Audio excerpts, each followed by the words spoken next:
In the echoing halls of Strixhaven University, where shadows stretched like grasping fingers and knowledge hung heavy in the air, resided Professor Osgir, a giant amongst mortals, burdened by a peculiar affliction.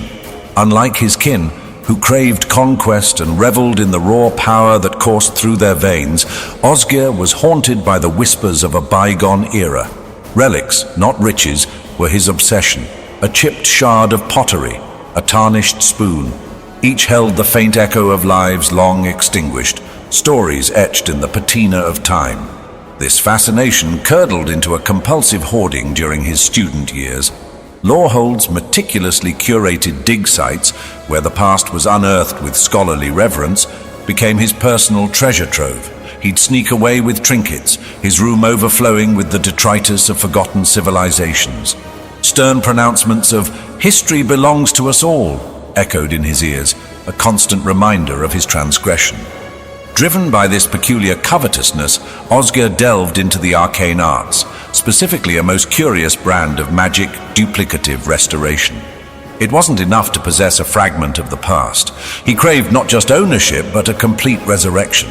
Through meticulous study and a touch of genius, he mastered this art. A shard of a demon-slaying sword could be reforged in its entirety, its magic imbued anew.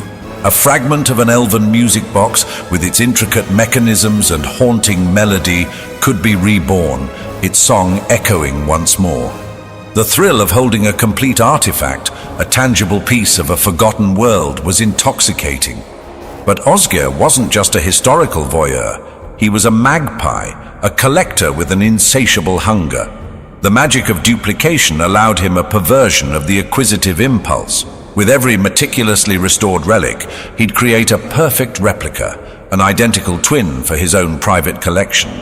These duplicates were displayed prominently in his office, a testament to his power, a tangible reminder of worlds he'd resurrected, even if only in part. One week it might be a gleaming broadsword, its edge promising oblivion, displayed on a stand.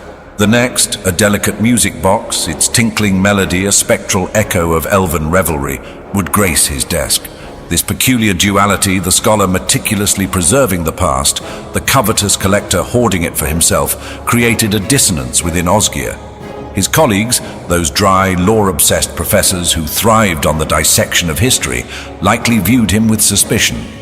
Was he a true custodian of knowledge, or merely a glorified magpie, obsessed with trinkets and baubles? Perhaps a bit of both.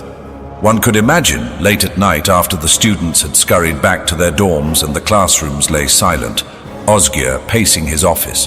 The spectral glow of his magical implements would illuminate the room, casting long shadows that danced on the walls.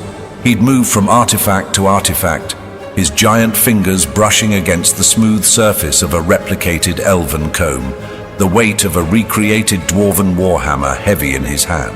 Each object, a whisper from a bygone era, a fragment of a story he could only partially decipher. Did he truly understand these relics, or was he merely a curator of ghosts?